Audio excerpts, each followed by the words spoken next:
good friend of mine told me something the other day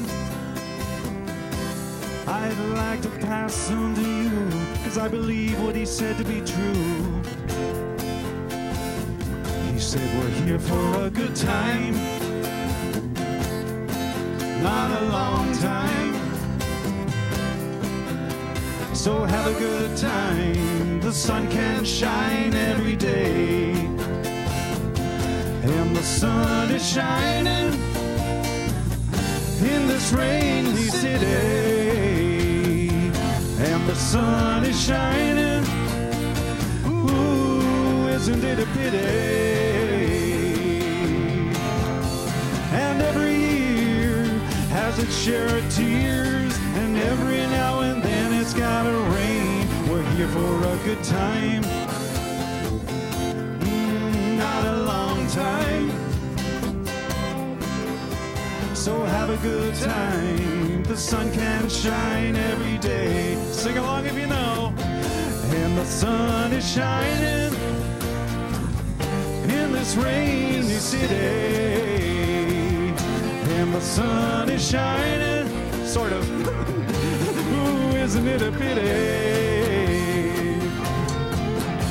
And every year has a share of tears, and every now and then it's gotta rain. We're here for a good time,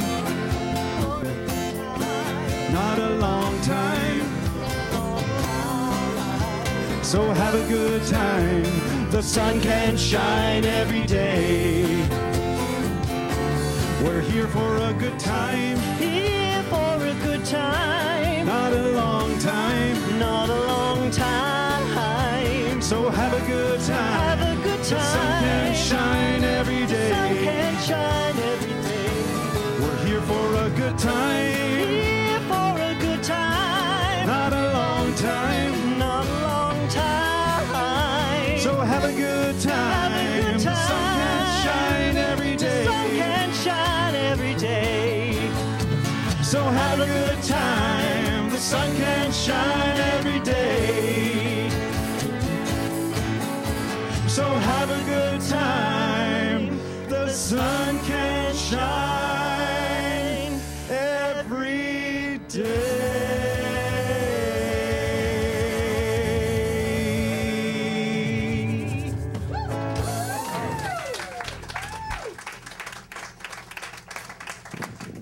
Good morning. How is everyone this morning? Fantastic. Fantastic. Welcome to the Center for Spiritual Living, Toronto. My name is Jonathan Zenz. I'm the spiritual director here, and it is such a joy to have all of your bright, shiny faces here brightening up this rainy day. Oh, so many things going on here. First of all, I want to let you all know that today, following service at probably around 1 o'clock, we're going to be screening the film Spiritual Liberation. It's Michael Bernard Beckwith film, and I've never seen it, and I don't get to see it today. You get to watch it, but I'm going to be downstairs. I've got actually lots of stuff going on. I've got a meeting that I'm going to be meeting with a couple that are getting married, and I'm also helping proctor the exam for the practitioner interns who are all ready and willing and open to knowing all of the right answers on their examination today. So, but I do encourage you to stick around and enjoy the film while we're down there examining what needs to be examined. So that's going on today. Also, we do have classes continuing on Tuesdays. We have the Edinburgh Lectures of Thomas Troward, which sounds very dry, but it's actually a very interesting class. Thomas Troward was one of the most influential thinkers and writers to have an effect on Ernest Holmes, who's the founder of this philosophy. And you can see the direct correlation between his teachings and the science of mind. So it's a great way of getting deeper into the history of the science of mind, how it came to be developed. And we're having a good time exploring these concepts on a very, very deep level on Tuesday nights. That's every Tuesday at 7 o'clock right here at the center. We've got 4 more meetings. Also, this Wednesday, we start Science of Mind 102, which is the continued foundations of the science of mind. The nature of effective prayer is the name of the course. And it is going a little bit deeper into the demonstration and embodiment of prayer in your life and how it can work for you. And I'm going to talk a little bit more about prayer and the use of prayer within this philosophy during my talk today. Also, if you are interested in being a volunteer with our center, we're always looking for fantastic volunteers. Our wonderful volunteer coordinator, Margaret Ann, will be happy to talk to you about the opportunities that are available. I'm happy to talk to you about the opportunities that are available. Always looking for people to help out with social media, some of the tech stuff around the center, bookstore, youth, and there are many, many places where we are always looking for people to help out, and we're so appreciative of all of our volunteers. So if you are looking to help out a little bit, we welcome it with open arms. Also, if you're brand new to our center, visiting us for the first time, we do have a mailing list. If you'd like to sign up for that, you get a wonderful email every Friday that tells you what the talk title is. It doesn't tell you what the talk's going to be about, but it tells you what the talk title is, and it's intended to keep you guessing a little bit. But I also tend to write, bits. I assume that they're words of wisdom, but I also have little articles that I send out in the Friday email. So if you haven't been taking a look at the emails on Fridays lately, take a look and see what's in there. We do have a Spiritual Mind Treatment request box. It's a Spiritual Mind Treatment is affirmative prayer. If there's something that's weighing heavily on your heart, you can write out a request for one of our practitioners to do an affirmative prayer on your behalf. Also, after the service, probably not today, because you're all going to be wanting to do your examinations, right? But usually after service, we have practitioners who are available if you want to do a quick, and Helen Dinobreg is a practitioner. She's already taken her written exam, so she will not be examined today. Not here anyway.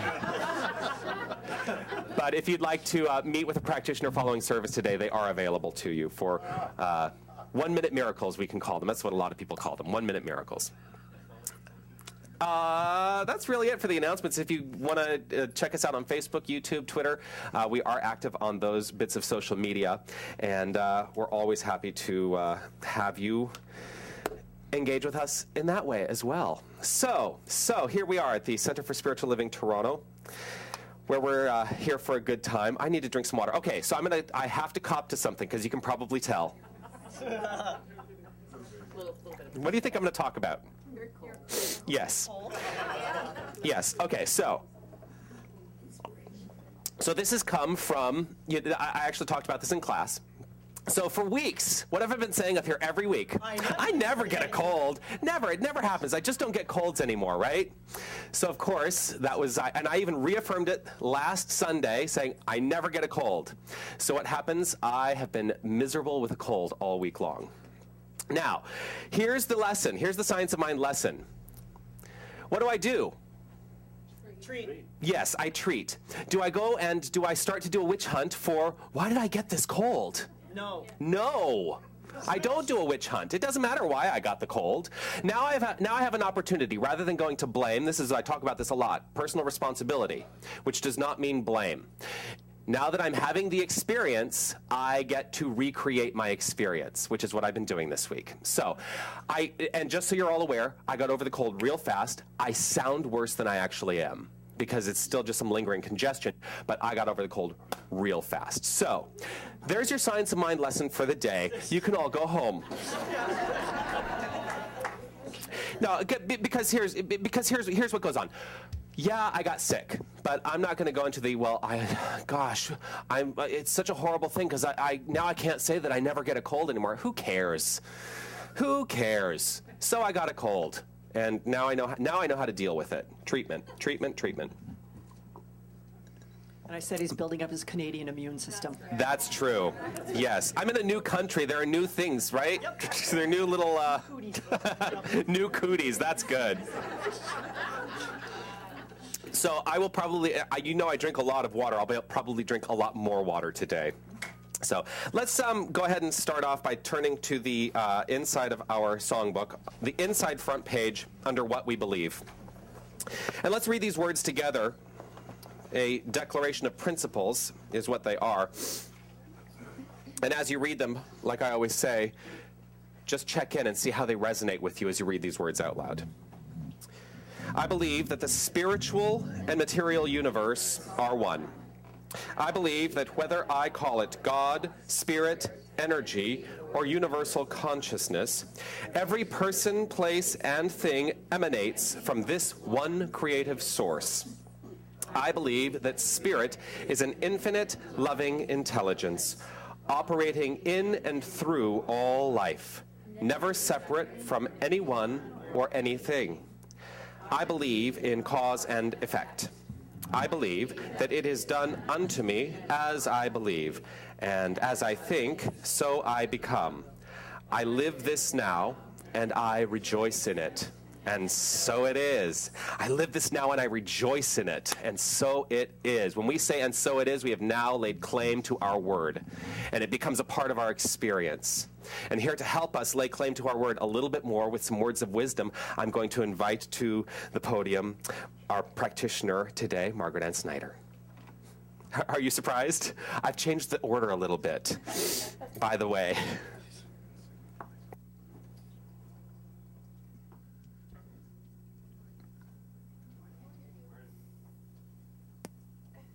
Okay, yes. Good morning again.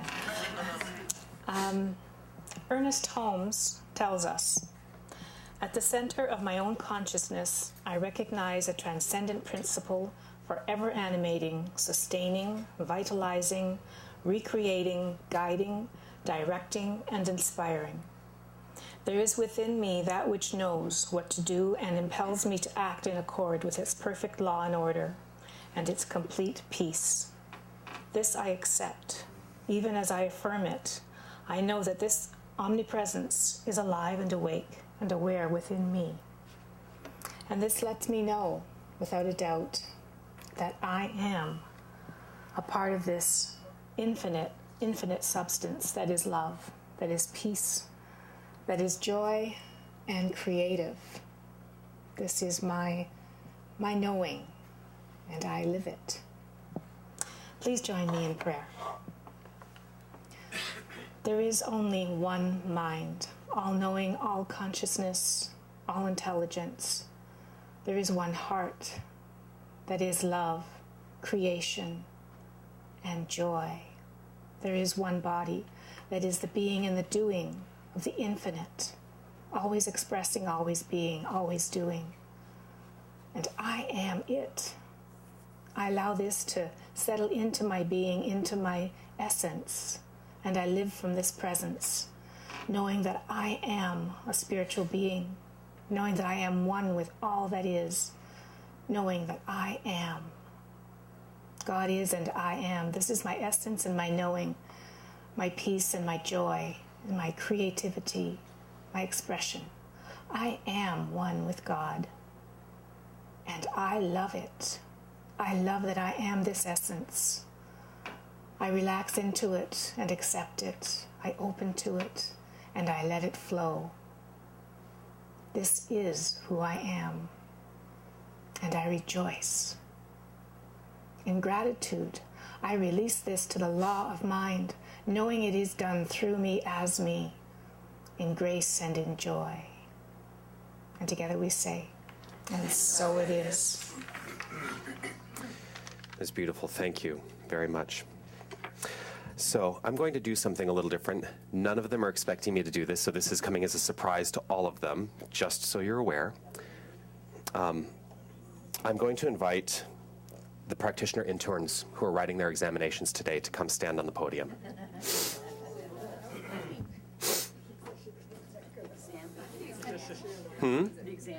The exam does not begin now, no.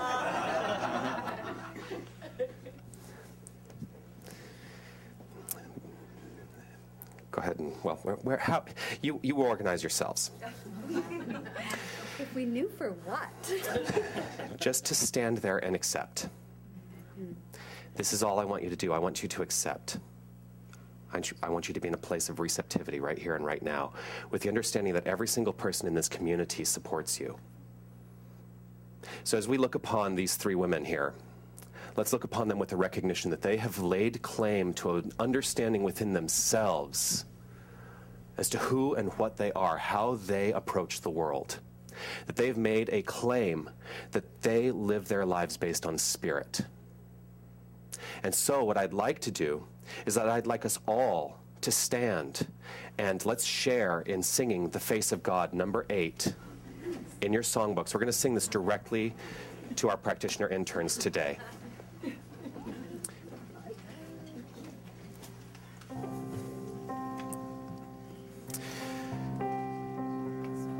So as we sing, You Are the Face of God, all you get to do is sit. Don't sing. You just accept it, okay?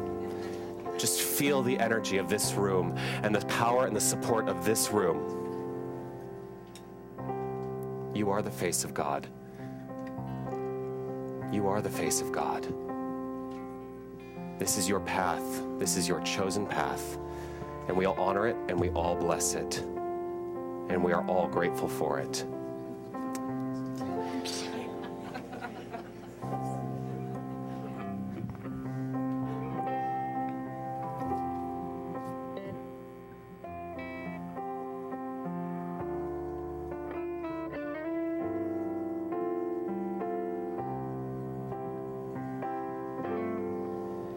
You are the face of God. I hold you in my heart. You are a part of me. You are the face of God. You are the face of God. I hold you in my heart. You are a part of me. You are the face of God. You are the face of God. I hold you in my heart. You are a part of me. You are the face of God. So right here, right now, I lay claim to a deeper idea and a deeper embodiment of the Spirit, the one thing, the one energy, God. It is present right here and right now, and it is present by means of me. It is present by means of each and every one of us. It is present by means of these 3 beautiful women standing on stage here. And so what I claim right here and right now with this understanding that my word has power, I claim that everything flows easily and effortlessly today. That all the answers that are required are available. Everything aligns for good and for the highest outcome of every single person in this room, for the good of this center and for the good of this world. This idea is a seed planted in mind and it blossoms into a flower. This flower continues to blossom and fills the hearts of every single person whom it touches. And so as it blossoms within each and every one of us, it blossoms within every person with whom we come into contact. And every person beyond that, it continues to blossom. And so, in gratitude, I simply allow this to be the truth, knowing that everything flows today. Everything flows. This is the truth, and I simply let it be the truth as I release this word to law. I know it is complete right here, right now. As together we say, and so it is. You are the face of God. I hold you in my heart. You are a part of me. You are the face of God. You are the face of God. I hold you in my heart. You are a part of me. You are the face of God. You are the face of God. You are the face of God. And Thank you so much.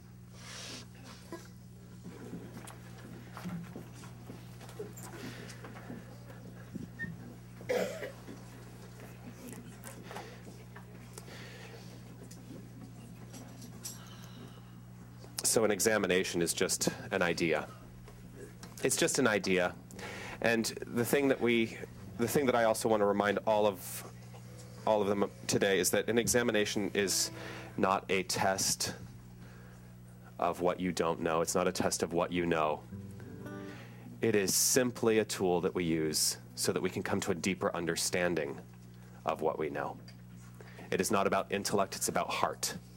And so today I claim for you that you approach this exam with heart. And I know beyond a shadow of a doubt, I know you've all already passed. You've all already passed. So I'm going to invite our reader today, Patricia Stewart, up, who's going to give us a wonderful, wonderful inspirational reading. So if you would please join us. I'm sorry, I've like got us all emotional now.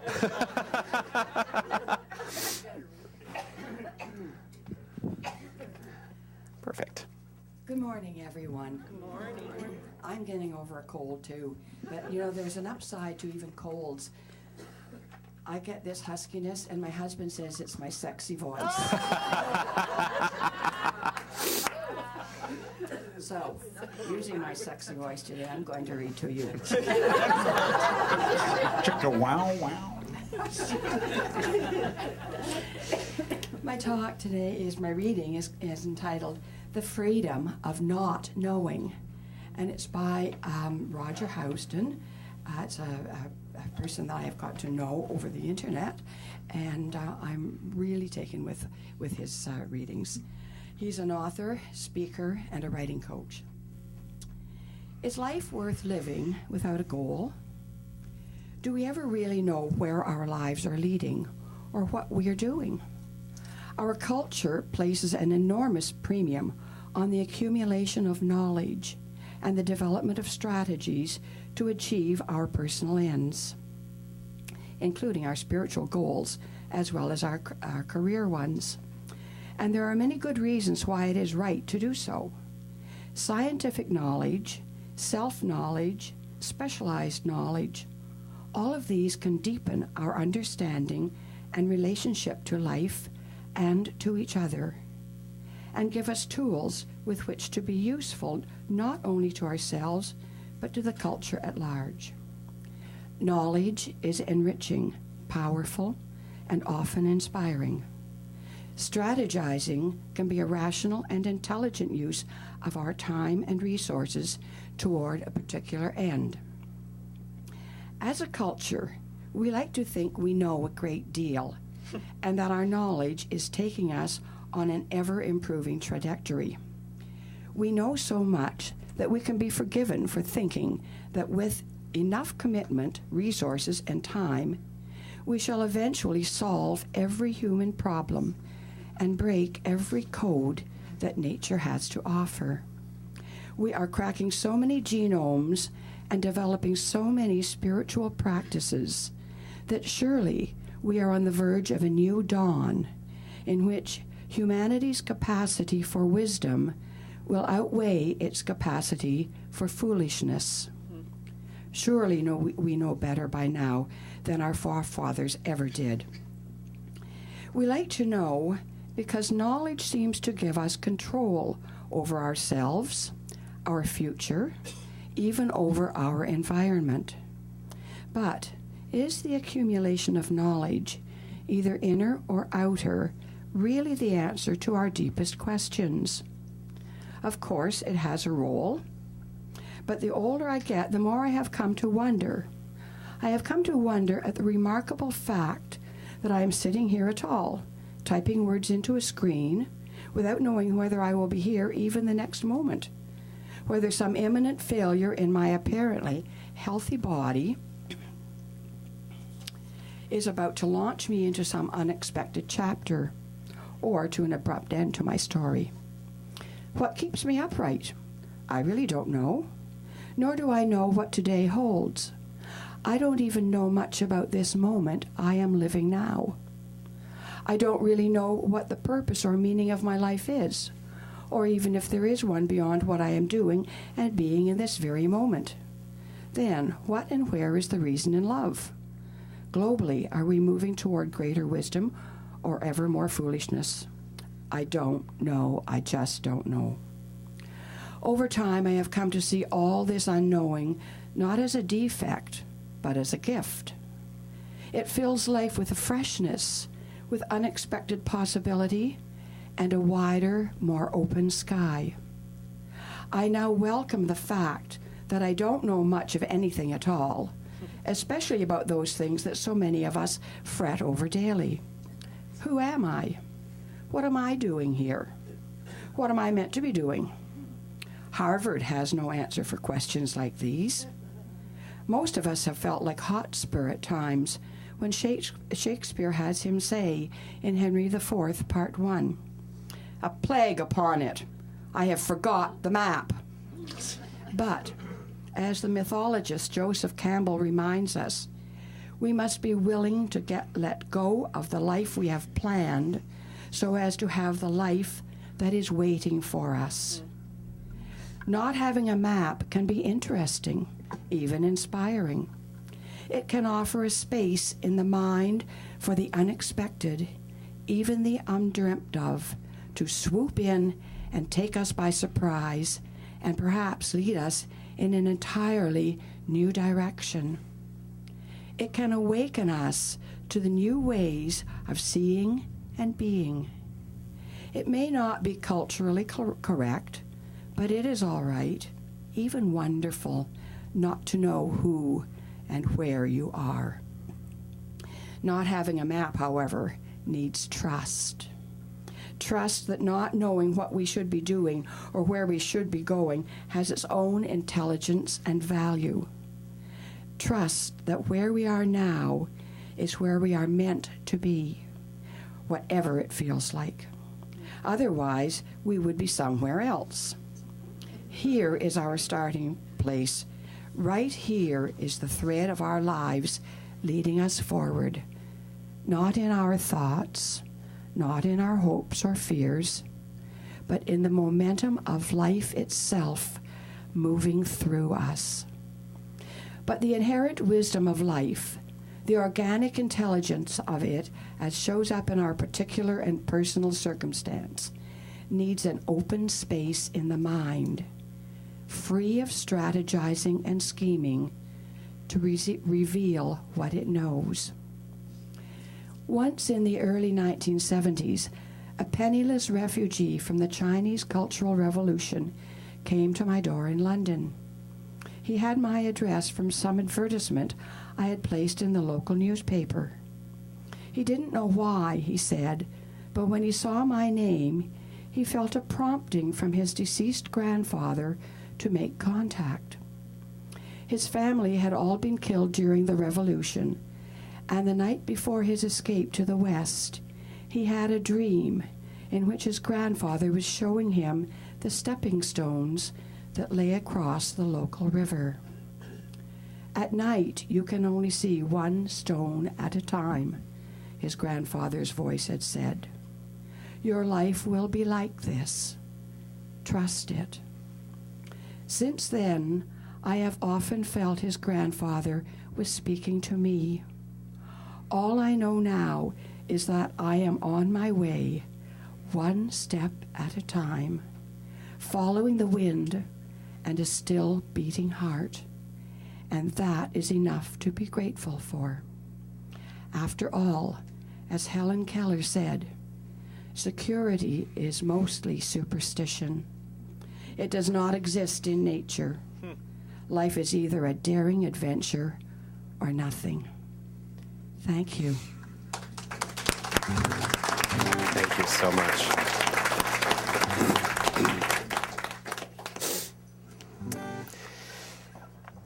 You sort of intuited my talk today. Just perfect. Perfect. Thank you so much for that. Thank you. You've also inspired some other things that I have to talk about now, which is also dangerous. So, our song today. Okay, so I'm going to cop to it. I came to rehearsal late today. I was a half hour late. And yes, a lot of things aligning today for me to not be here at 9 when everybody was expecting me. But I decided I wanted to sleep in, and that's my prerogative. But the song today is written by Pierre. It was written by you, correct? Yes, and now everybody else here most people will probably heard this song before. Well, you haven't done it since I've been here. No. So this was a new song to me. Here, I'll move this so you all can see Pierre.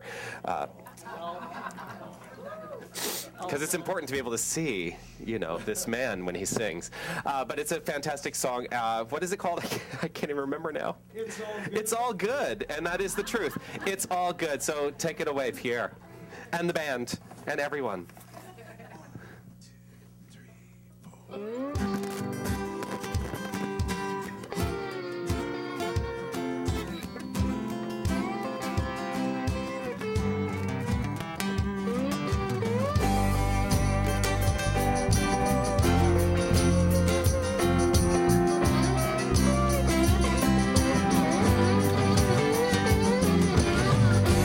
Are you gonna spend some more of your time? Are you gonna smell the roses on the vine? Life can seem so hard when you lose sight of who you really are. The days go by like a blur. You start to examine your self-worth. Do you dream a lot, but the highlight of your day is just to punch the clock? Yeah, does it sound like you? If it does, then you know what you gotta do. Start working on making your dreams come true. Right here, right now, the choice is up to you. This is a little wake-up call. Yeah, to help you through it all. And everything you need is already here. You just gotta let it go and release your fear. 'Cause it is all good, it is all good, it's all good, it's all good. It is all good, it is all good, it's all good, it's all good. So when you start to live your life like that, there ain't no way you're gonna turn back. It will be clear to see life will be much better when you're happy and free. So free. Yeah. 'Cause it is all good. It is all good. It's all good. It's all good. It is all good, it is all good, it's all good, it's all good.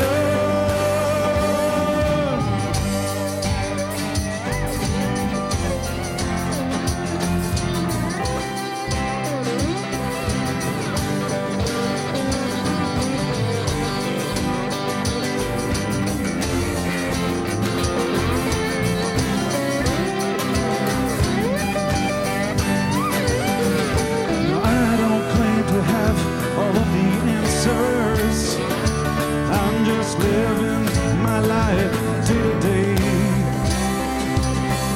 But when I let myself live in the moment, it helps my spirit to find a way.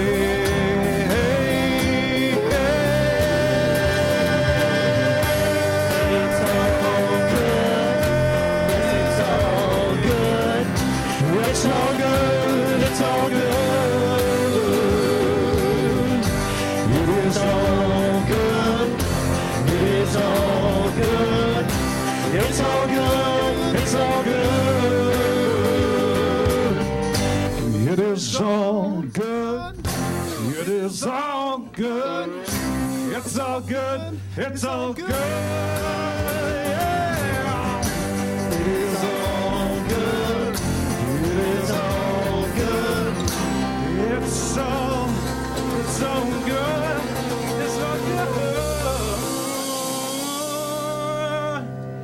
It's all good.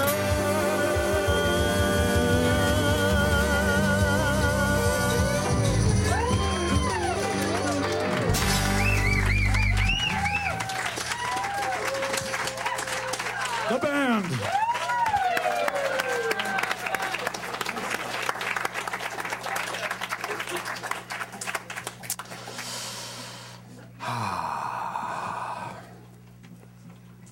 It's all good.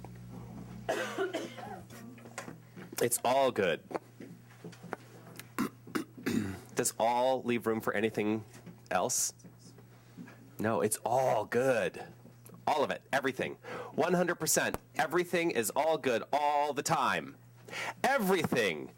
No matter what. It's all good. How many of you are living that? Great. So there are a few of you. There are a few of you that are living that understanding, that principle that everything is good, no matter what. Regardless of what it looks like, regardless of what the circumstances or the experience looks like, it's all good. Why can we say that?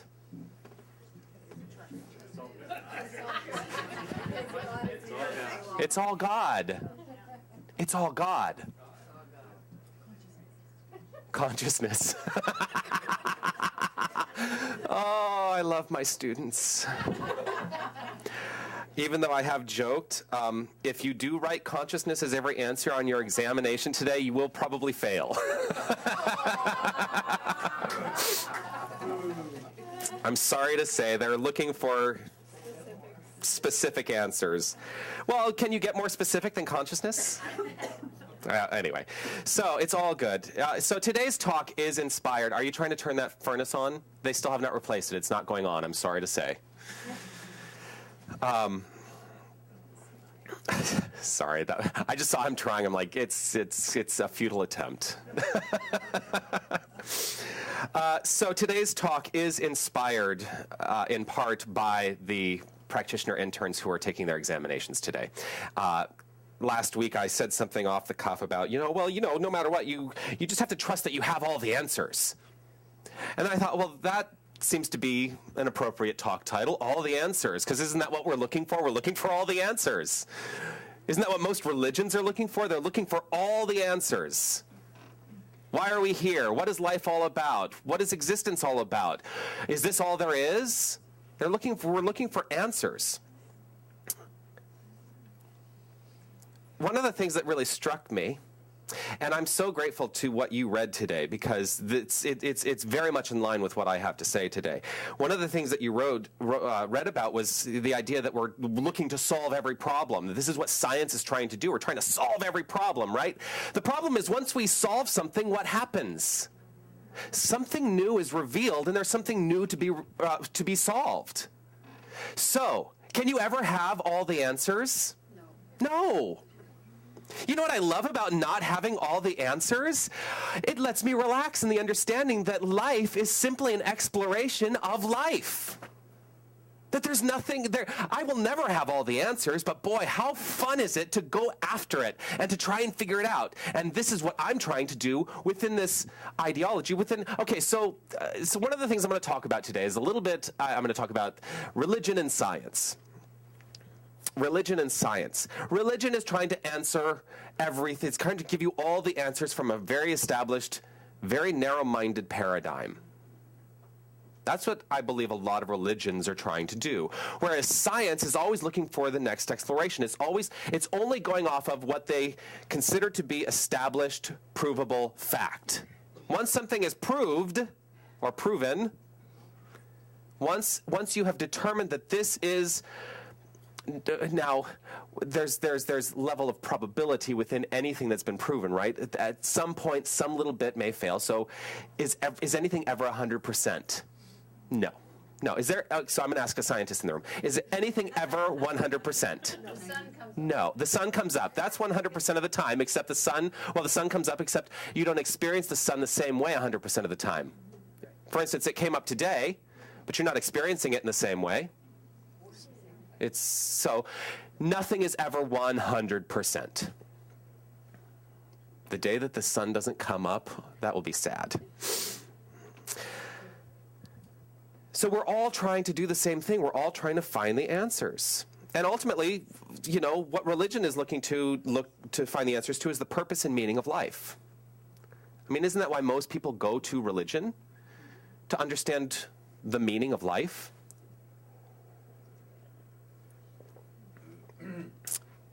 Problems, like I've said, the problem, though, that I have with most religions is they're holding so fast to their ideology. They are holding so fast to it that they're falling further and further behind. If you look at the way that the world has propelled forward, even in just the last 100 years,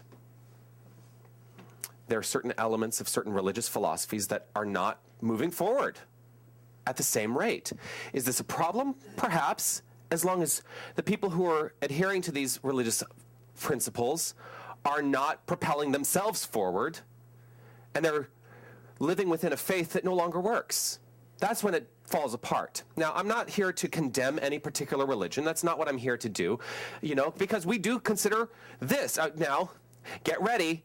We do consider this a religion. Why do we consider this philosophy, this faith, why do we consider the science of mind or religious science or the Centers for Spiritual Living, why do we consider it a religion? Does anybody have any thought about why we consider this a religion? Well, tax deduction. Yeah, there is that. We have prayer, we have service, we have ordained ministers. Right. But here's the thing. Those are circumstances. That's how we've structured ourselves. Right? That's how we structured ourselves. Beyond just the structure, why do we consider this a religion? We're looking for answers to the big questions. The meaning of life. Why are we here? What does it all mean? We talk about this thing, the thing itself. I'm going to say it, the G word. We talk about God. We talk about God. That's what I'm only ever up here talking about God. I don't always say, well, actually, I do always say God. Mostly because it pushes people's buttons. Because so many people come to this philosophy with a fear of God. Because that's what they've been taught, to fear God. They fear this thing that they feel like they have no control of because that's what they've been brought up with. They've been told, this is something to fear. Well, I'm here to tell you, God is not anything to fear. You know why? You are God. Do you fear yourself? Sometimes.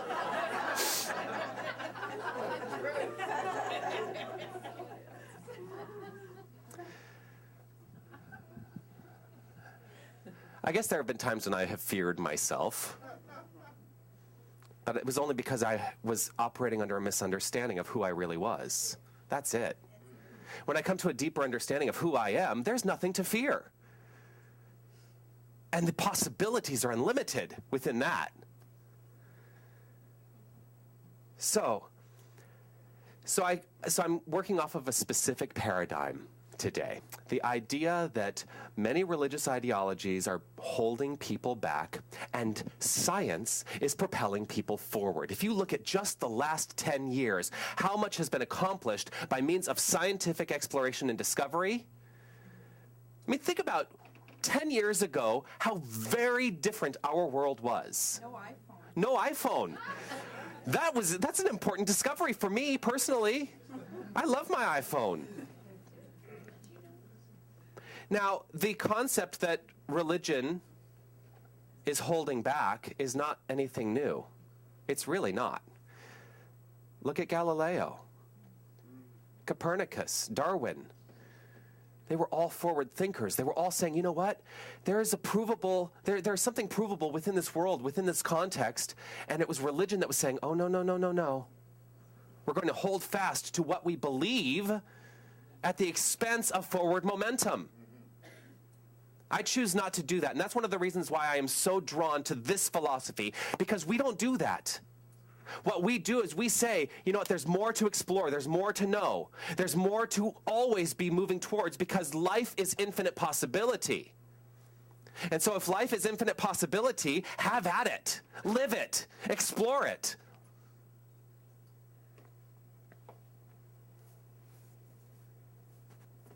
So, if that's the case, if science is what is propelling us forward, This is this is the paradigm under which I'm working today. Science is propelling us forward. Religion tends to hold us back. How do we justify within this philosophy this old idea that God is something? Has science ever proven God?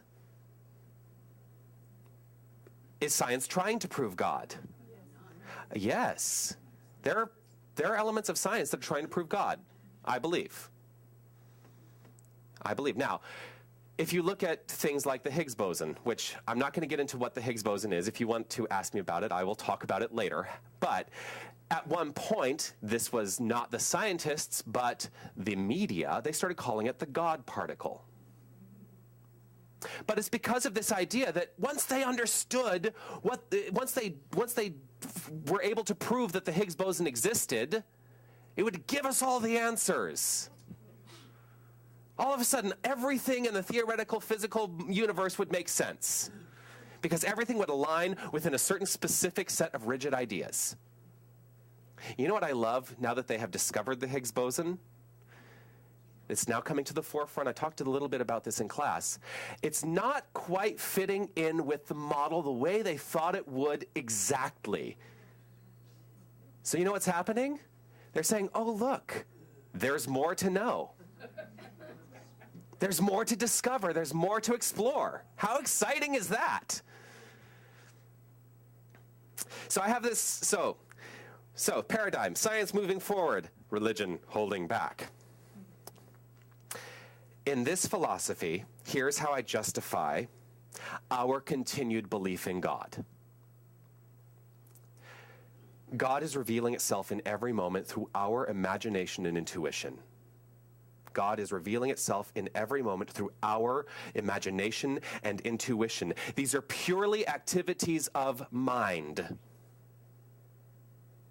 Our individualized mind taps into the universal mind, and we get to explore the universe uninhibited through imagination and intuition. What science allows us to do is it allows us to take our imagination and intuition and turn it into form. So I do believe that within the science of mind, within this philosophy, within this ideology, we tend to be a little more progressive than a lot of religious ideologies. And yet there are some people within other religious philosophies that are coming to the forefront and saying, you know what? There's more to know. We cannot be limited by our old ideas. One of these people, and I was so thrilled when I saw this, and I've started to do some research upon this gentleman, because I am starting to think that he may be, well, he's onto something for sure, but he may be, what's the word I'm looking for? Okay, I'm going to allow the intuition to simply flow through me right now. He may be considered a heretic. Now, he's a retired Episcopal bishop from the United States. His name is Bishop John Shelby Spong. And I knew nothing about this gentleman before this week. He is somebody that I would put on par with Galileo and Copernicus and Darwin, because he is actively challenging the doctrine of the church and saying the church has it all wrong. One of the quotes that came up this week is from him. It says, God is not a Christian. God is not a Christian. God is not a Jew or a Muslim or a Hindu or a Buddhist. He says, I honor my tradition, but I don't think my tradition defines God. It only points me to God. It only points me to God. Here, I'm going to move this because I keep looking at you through a microphone. I apologize for that. This harkens back to my talk, God in a box. No matter what, the more we try and limit and define God, the more we limit ourselves within that understanding. What we teach here does not define God, but it points us in that direction. It points us in that direction. You have the opportunity at every moment to intuit and use your imagination to come to a deeper understanding of the divine within you, the divine that is constantly flowing through you. This is why I can say beyond a shadow of a doubt, you have all the answers at hand, no matter what. This is the truth, because the divine is working through you. There is nothing you need to do except get out of the way, get your human ideal out of the way, and simply let it go. And write your exam. You have the answers. I guarantee you. I guarantee it.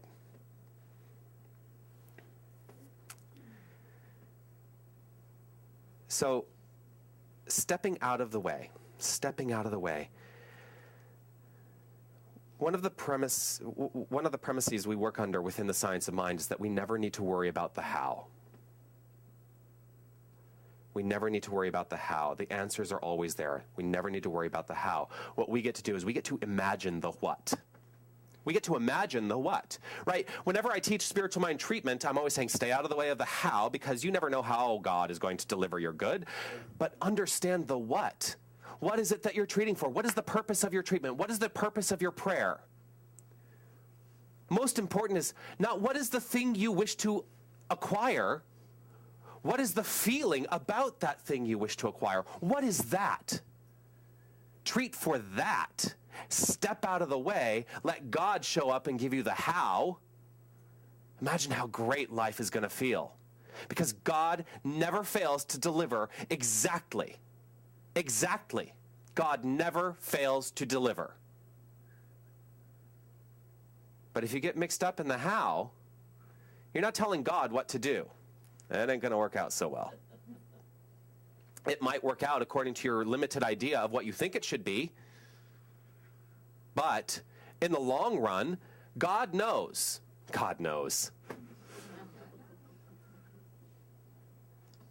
So how many of you have desires?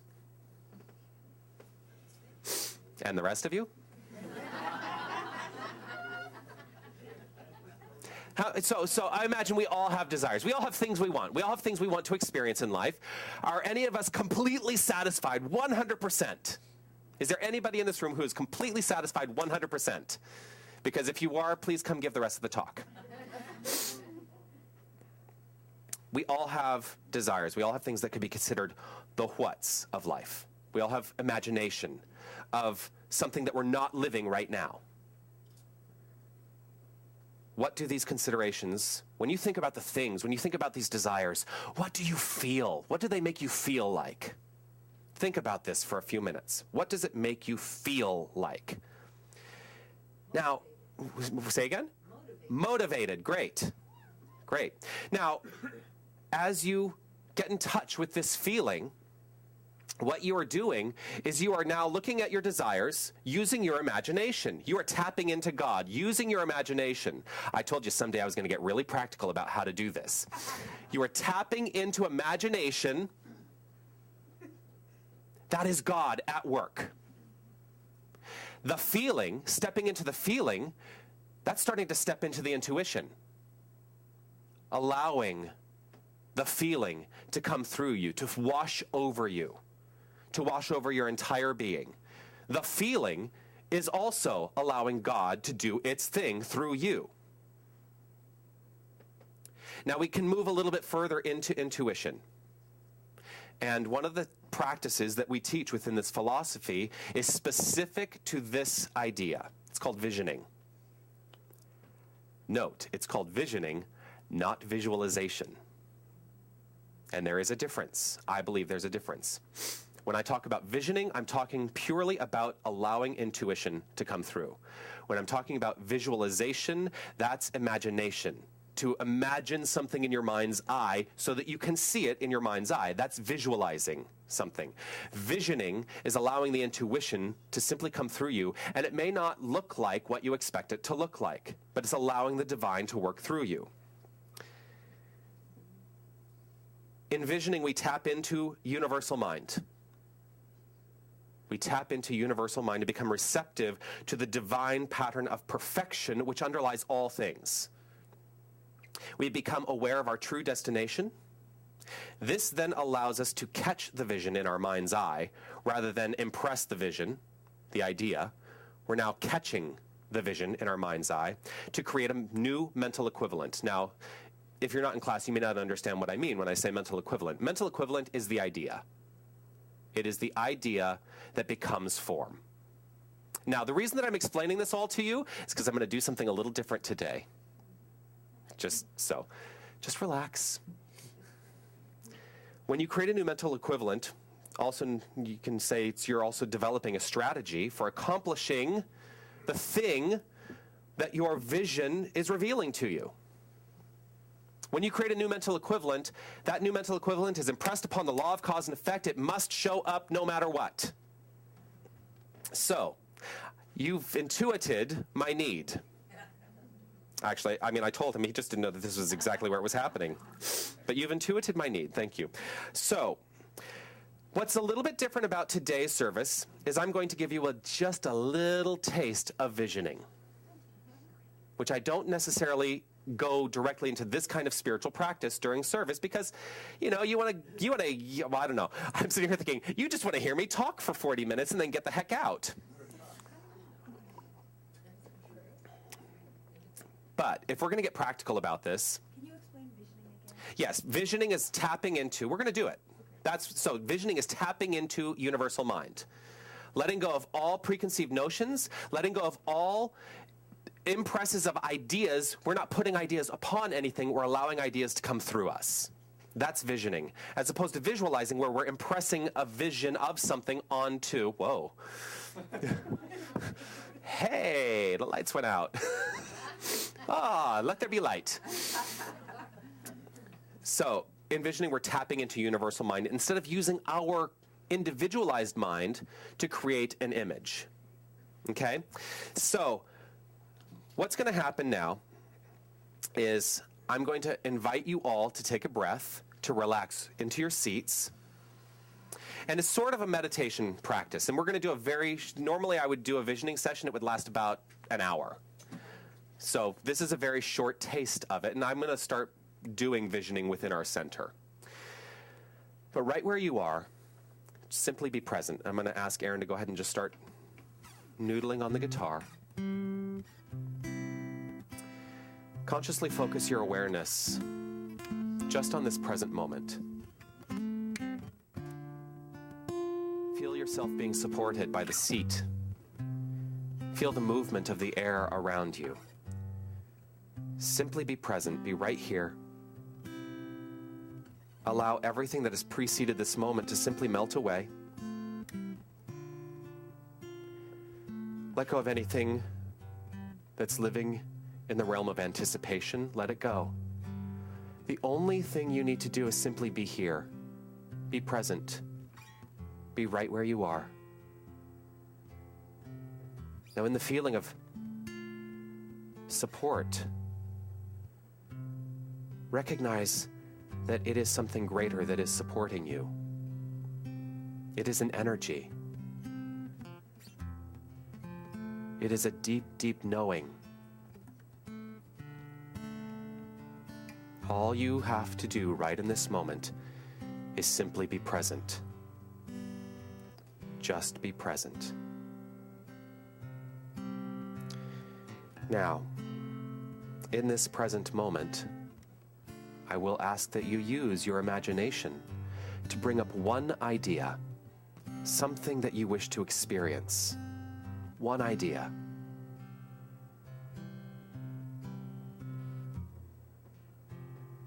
This is using your imagination. Now that that's in your mind's eye,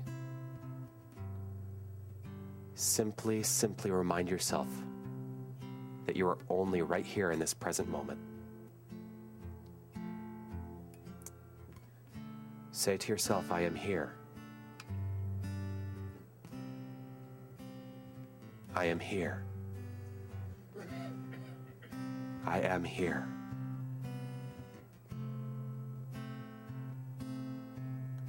Now simply letting go of any obstruction, letting go of anything you might be holding on to. Just let go.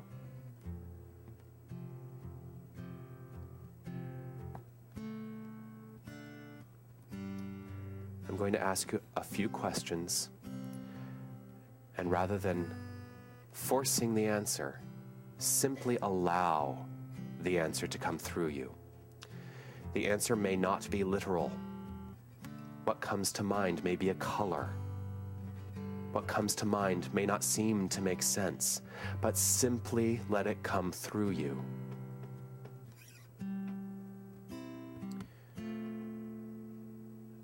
So in this thing that you are considering, the first question is, what is Spirit's highest vision for this thing? What is Spirit's highest vision for this thing?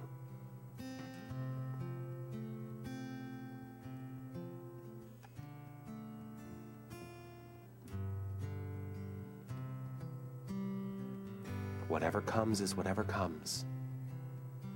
The second question, what must I become to empower this vision?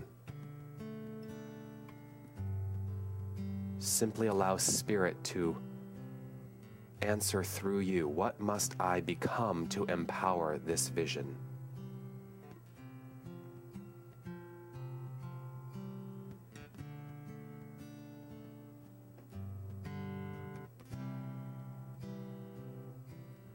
Next question.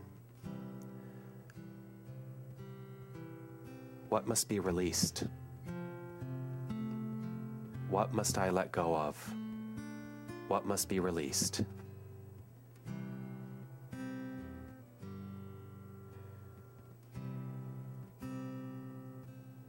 And as you release it, as you let it go, then consider the question, what must be embraced? What must be embraced?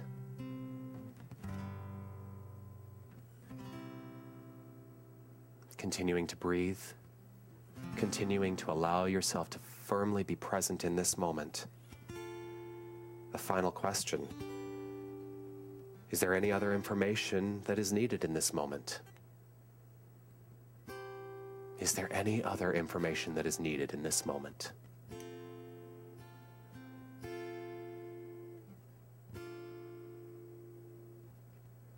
And simply, gently, when you're ready, focus your awareness back on this room, back on this place. When you're ready, you can open your eyes, breathe.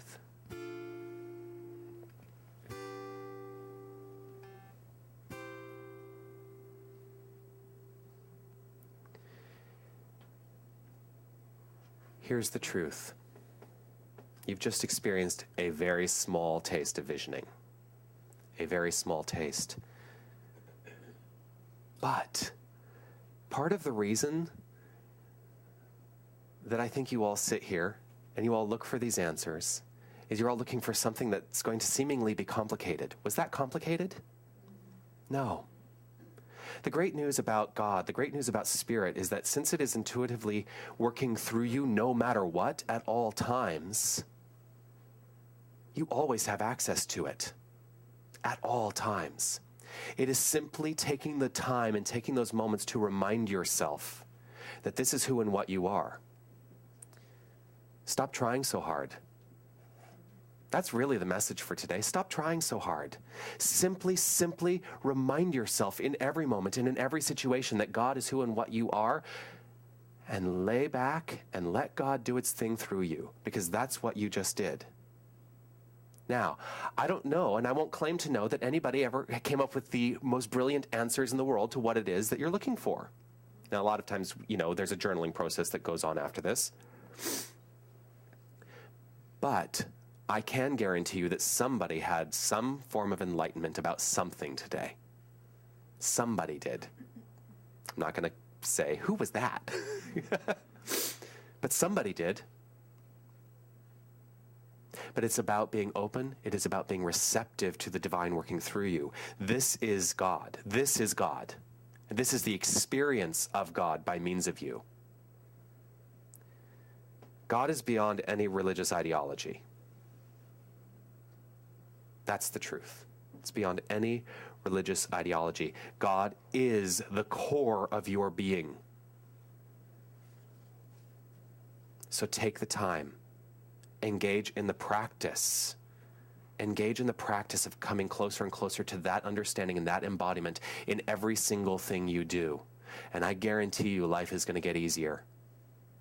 Life does get easier. Life begins to flow with more grace. This is the truth, and this is what I choose to know in every single moment of my experience. And so I just say, please, please, please be on this ride with me. Are you willing to do that? Yes. Awesome. Namaste.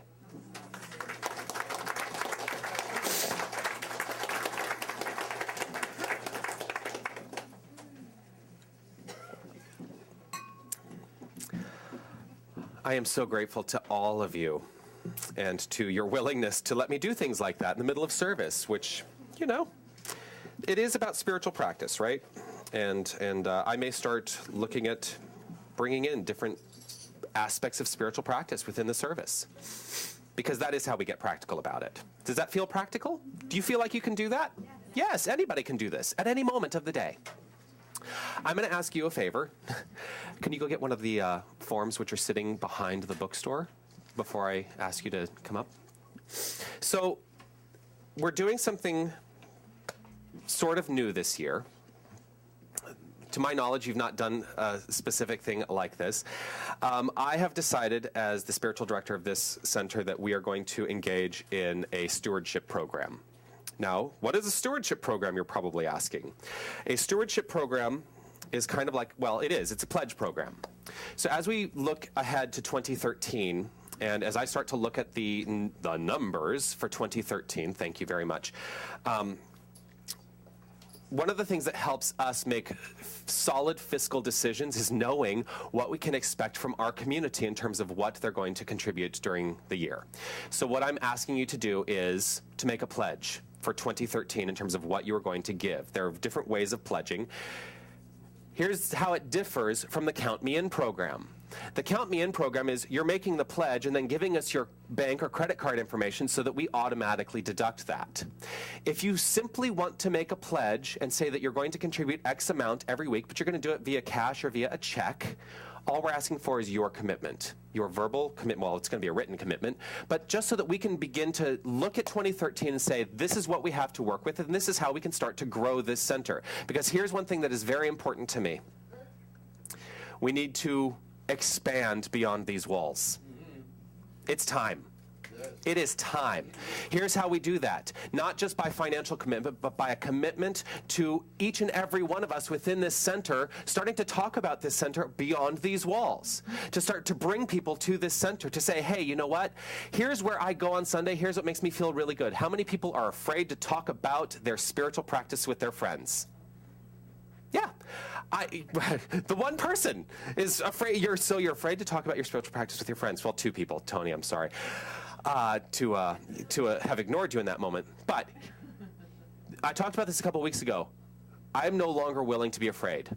I am no longer willing to be afraid to talk about who I am and my expression as an aspect of the divine. So what I've asked is, and these forms, they're these lovely little packets that I've created, all kinds of wonderful information in there about stewardship, about how it works. There are some questions. If you've got questions, they may be answered within the packet. But we've put together a stewardship committee, and for the next 6 weeks, I'm going to be asking each member of the stewardship committee to talk to you a little bit about what stewardship means. And so today, the first member of that committee that's going to speak to you is Judy Southern.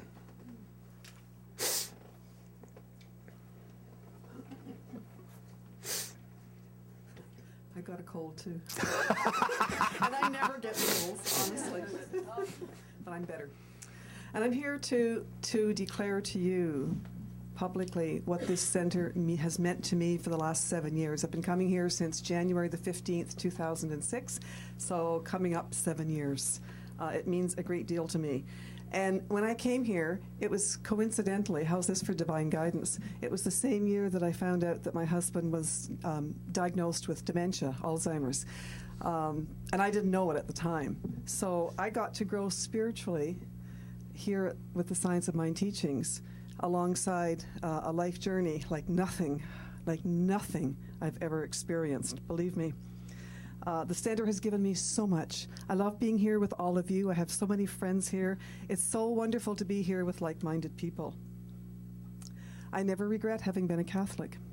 I did learn a lot through Catholicism, but it didn't work for me ultimately. And here I learned to use the word God in a way that makes sense to me. I didn't have any structure with my Catholic upbringing. And I actually left the church when I was 22 years old and had nothing for 30 years, literally nothing, no belief system, no structure. So when I come here, I get the tools. I have tools like I've never had before. And one of the biggest ones is science of mind treatment. And what's really made a difference for me is the classes. I love the classes here. I'm addicted. Every Wednesday night, I'm addicted. I don't know what that's, I haven't got a map. I don't know, speaking of maps, I have no idea what's in store for me. I just keep taking these courses. Maybe I'll be writing an exam one day, who knows, in a number of years. I can honestly say I have embodied the tools here. I really feel like I've embodied the tools that I've been taught. And my life has changed. I hear every spiritual mind treatment differently. I hear the words, I hear the structure. It's so deep now. It means so much. I think differently. I'm aware of what I think. I'm aware of what I say. I'm aware of what I do. Doesn't mean I don't have challenges. I have plenty of challenges, but I have tools to deal with them. So in 1 year, just this year alone, I'm on my 5th course starting on Wednesday. And I've done the science of mind, not the science of mind, the mental muscle as well. It's just been a great learning experience for me. And it's been an appropriate time because this was a year that I was grieving, really. So I've come out of that and feel so much better. I read the Science of Mind books differently. I read creative thought. I have a spiritual treatment spiritual practice every morning for the last 7 years. And now it's deepened. I read the Science of Mind book. I read the creative thought. I read the textbook itself. It just means so much to me, and meditation. And the music. I come here for the music. I come here for Jonathan's talk. The blessing at the end, the chant, it just fills me up. So for that reason, I want to continue to grow here. I know there's more. I want it all.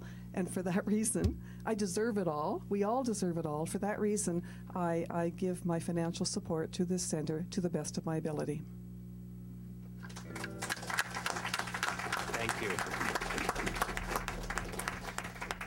Thank you for that. So please take a look at, we've got several copies of this, and there are forms inside. Please take a look at it, and I do encourage you to pledge whatever you can so that we can plan effectively for 2013. That being said, it is our time of giving. So whatever you have to offer today, I encourage you to take it out, hold it in your hand, and recognize that it is divine action. It is God in action. Money is simply a tool that we use, and money is something that can grow and expand in our experience. That's the truth. But to help it grow and expand in our experience, we must not be willing, well, I was about to say, we must be willing to not hold on to it, which sounds a little bad. No, but we have to keep in the circulation. We have to keep in the flow. So whatever you give today, please do give from the heart, not out of obligation. And, what I always like to reflect on in my giving is, what does this center offer me? And that's how I choose to give. So as the baskets go around, we're going to sing I Love today, correct? Mm-hmm. Which is clipped to the front of your songbook. I Love, beautiful song by Pierre Gautreau. So thank you for what you have to give. Get up and dance. Dance.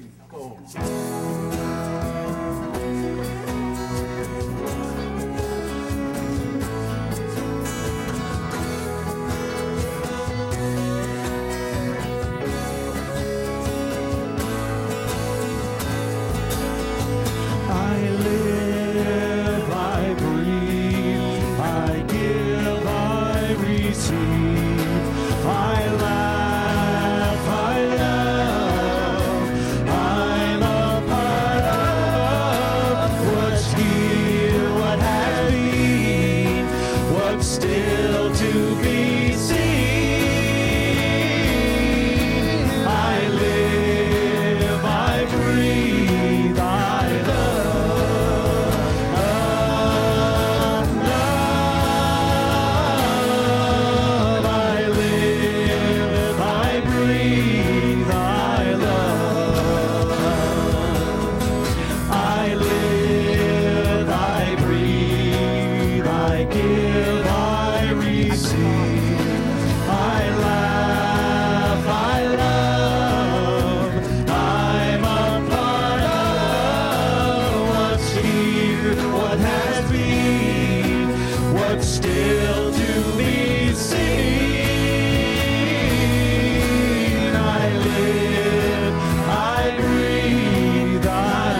And I will invite Margaret Ann to do a blessing over our offering.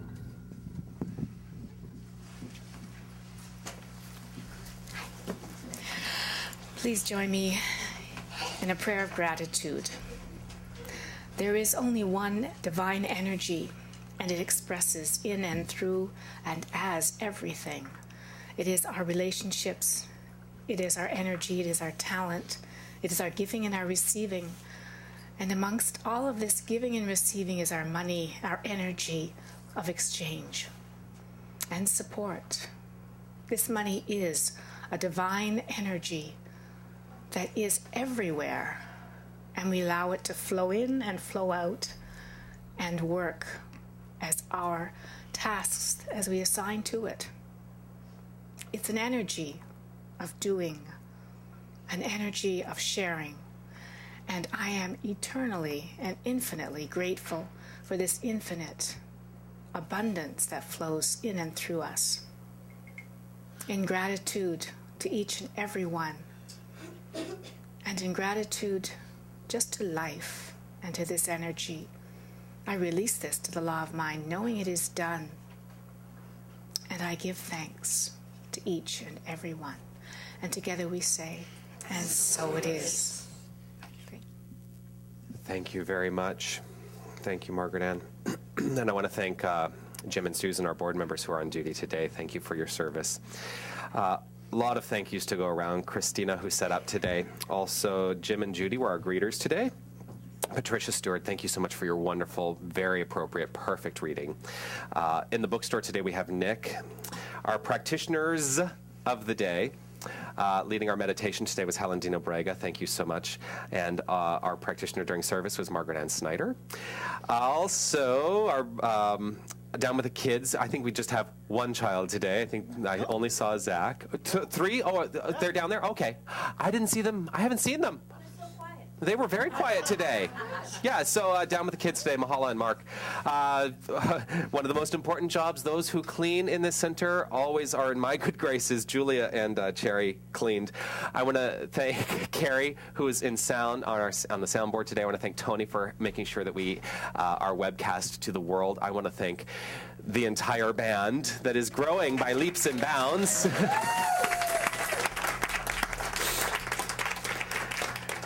And I want to thank you, each and every one of you, for being here and being willing to go on this journey with me. I am so grateful to every one of you and your tenacity and your integrity and who you show up as. So,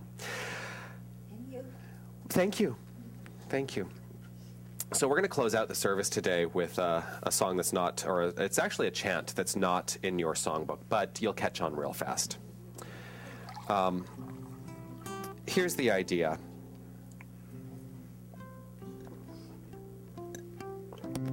Water.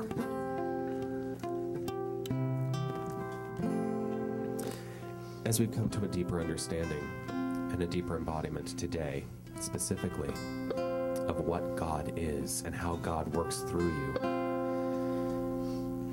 it is a sacred trust. It is a sacred trust. You have all made a decision to embody this idea a little bit more deeply today, whether you consciously did it or subconsciously did it.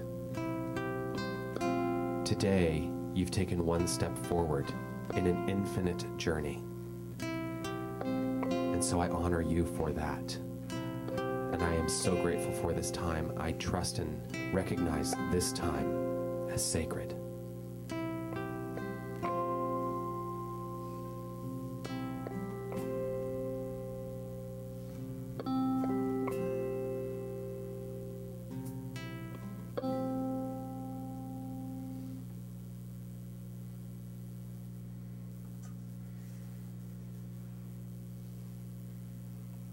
So sacred, so secret, so precious, this love. So sacred, so secret, so precious, this love. So sacred, so secret, so precious, this love, so sacred, so secret, so precious, this love. I will share, I will share, I will share, I will share, I will share, I will share this love.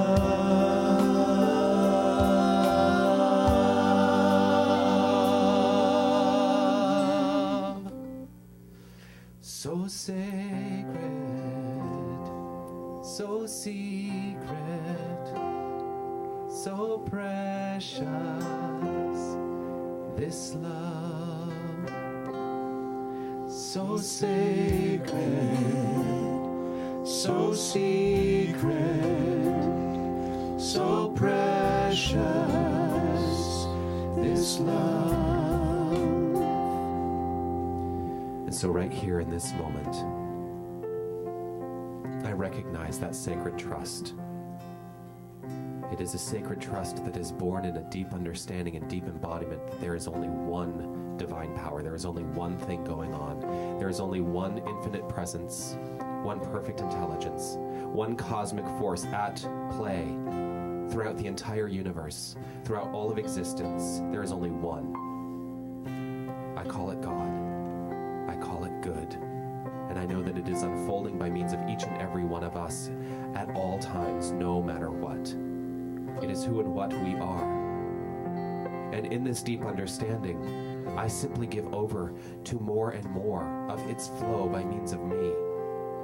I allow God to flow. And I trust this is what each and every person here is doing in every moment. And especially in this moment. Right here, right now, God is flowing. God is expressing. God is doing its perfect thing. Always moving forward, always evolving into greater expressions of itself by means of each and every one of us. This is the truth, and this is the truth which I choose to live in. And so I give great gratitude for what this means in my life. I give great gratitude for this center. I give great gratitude for every single person who shows up. And I recognize that every single person who shows up is God. Perfect, whole, complete, an idealized idea in the universal mind, infinitely expressing, this is who and what we are. And I give over to it. I give over to it in this perfect moment.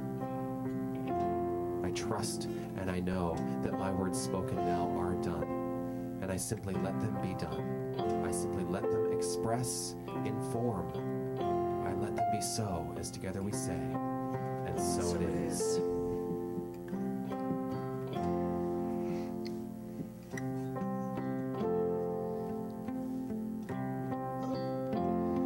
So sacred, so secret, so precious, this love. So sacred, so secret, so precious, this love. I will share, I will share, I will share, I will share, I will share, I will share this love.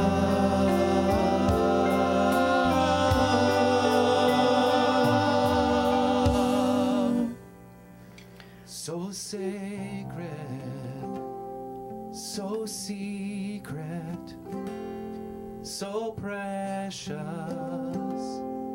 this love. so sacred, so secret, so precious, this love, this love, this love, this love, this love.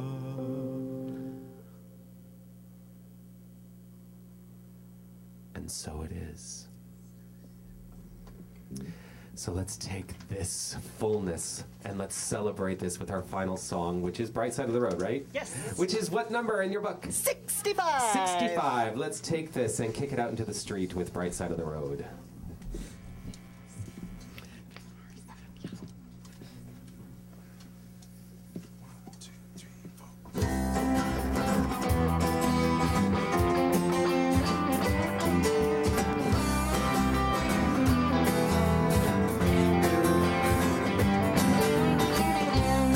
From the dark end of the street, From the dark end of the street to the bright side of the road, to the bright side of the road, we will meet you once again on the bright side of the road.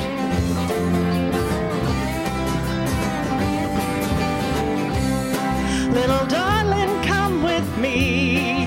little darling, come with me. Won't you help me share my load? Won't you help me share my load? From the dark end of the street to the bright side of the road.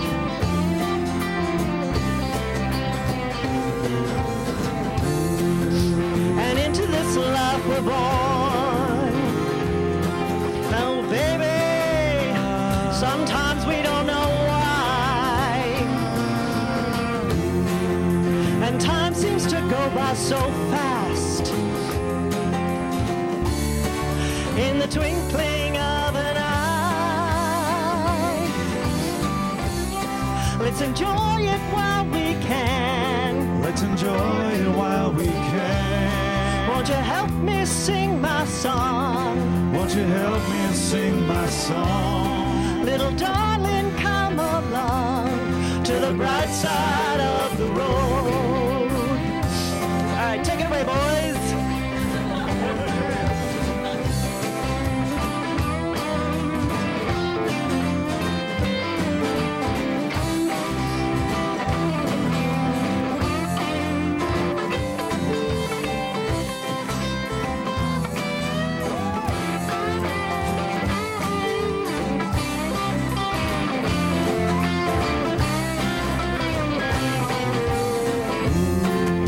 And into this life we're born. And baby, sometimes we don't know why. And time seems to go by so fast. In the twinkling of an eye. Let's enjoy it while we can. Let's enjoy it while we can. Won't you help me sing my song? Won't you help me sing my song? Little darling, come along to the bright side of the road.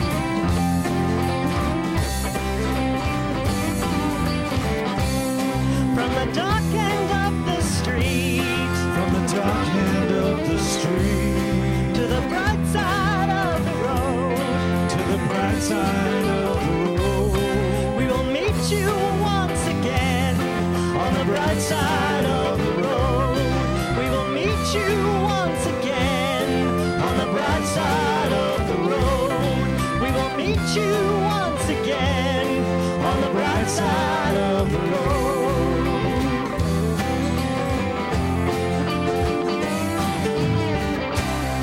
Have a great week, everyone.